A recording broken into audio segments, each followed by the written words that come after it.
All right, let's dive in. We're about to step right into the ancient desert camp of Israel. A brand new law is about to drop, and believe me, it's going to completely reshape how they see life, death, and God. This isn't just some dusty old rulebook. It's a powerful story about the sacred link between life and the blood that runs through our veins. So let's walk through it verse by verse. So right at the start, we're getting a new command. The scene is set, and you can just feel that something important is about to be said. Okay, let's break this down. Verse 1. The Lord spoke to Moses. Simple, right? But just picture the weight of that. A direct, clear message from God himself. Then verse 2 tells us who this is for. It's like a cascade of information, starting with Moses, then going to his brother Aaron, the head priest, then to Aaron's sons who are next in line, and finally to every single person in the camp. Nobody gets to sit this one out. This is for everyone. Now we get to the first big rule, and it's all about location, location, location. It's establishing one and only one sacred spot for everyone to worship. So verse 3 paints a picture. You've got a man anywhere out in this huge wilderness, and he's about to slaughter an animal, an ox, a lamb, a goat. But hold on. Verse 4 slams on the brakes. It says you can't just do that anywhere you want. Your focus has to be on one place, the central tabernacle. And if you don't bring that animal to that one specific spot, well, you're considered guilty of shedding blood, and you'll be cut off from your people, just gone from the community. Verse 5 tells us why this is so important. Imagine you could zoom out and see the whole landscape, and it's dotted with all these little personal altars out in the fields. This new law basically extinguishes all those scattered fires, and instead you see everyone from every direction flowing like rivers toward one single shining point of light, the entrance to the tabernacle. It's all about creating a unified focus. And verse 6 zooms right in on what happens there. You see the priest at the one official altar. There's this splash of crimson blood against the bronze, a really sacred moment. Then the fat is placed on the fire, and this column of smoke just rises straight up to the sky. The text calls this a sweet aroma, which is a sign that the offering has been done correctly and is accepted. Verse 7 gets really intense. It lays out what they have to stop doing, sacrificing to demons. And to show how serious this is, the verse calls it harlotry. I mean, that's a powerful word for spiritual betrayal. The visual here is so stark. On one side, you have these shadowy, goat-like idols out in the wilderness, and on the other, you have the single holy altar of God. The choice is clear, and this rule is forever. Now, you might be wondering, demons? What does that mean here?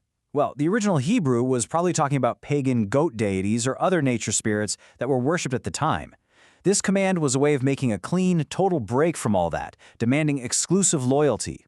Then, verse 8 makes it clear this law is for everyone. Picture a long line of worshipers. You see a native Israelite standing right next to a foreigner who lives with them. The rule is exactly the same for both. And verse 9 just hammers home the consequence one more time. Anyone who makes an offering and doesn't bring it to the tabernacle door will be cut off. You can just see that door closing, leaving them outside, separated from everyone else. Okay, so we've established where they need to worship. Now, the chapter shifts focus to what is so sacred about the act itself. And it all comes down to the blood. Verse 10 is incredibly personal. This isn't just a rule, it's God saying, I myself will set my face against that person. Just imagine that for a second. A powerful, unblinking gaze turning directly toward anyone. It doesn't matter if you're an Israelite or a foreigner who consumes blood. This isn't some abstract punishment. It's a direct, personal offense against the one who gives life. So why? Why is this such a big deal? The next verse is the absolute core of this entire chapter. It explains the deep, deep connection between life, blood, and making things right with God. Here it is, the key principle, right in verse 11. For the life of the flesh is in the blood. It's so simple, but it's absolutely revolutionary. Try to picture blood not just as this red liquid, but as something that glows, carrying the very essence of life itself. It's a sacred force, and it belongs to God. And the rest of verse 11 explains its specific purpose. God has given the blood on the altar to make atonement. Atonement is just a word for repairing a broken relationship. So imagine that glowing life force being presented at the altar, and it becomes a bridge, mending the spiritual gap that our mistakes create. The blood is literally the agent of reconciliation. Now, just in case you missed it, verse 12 drives the point home with some powerful repetition. Therefore, it says, Because of the sacred purpose, the rule is absolute. Imagine this command being carved into stone, just to show how permanent and important it is for everyone, native-born and foreigner alike. No one eats blood. Period. Okay, so the rules for the tabernacle are crystal clear. But what about outside the camp? You know, in the day-to-day grind of just trying to survive. Verse 13 gives us a really practical example. You've got a hunter who's caught an animal out in the wild. He can't exactly drag it all the way back to the tabernacle, so he does a different kind of ritual. You see him carefully pour the animal's blood out onto the earth, and then he covers it with dust. It's an act of respect, a way of returning that sacred life force back to the ground.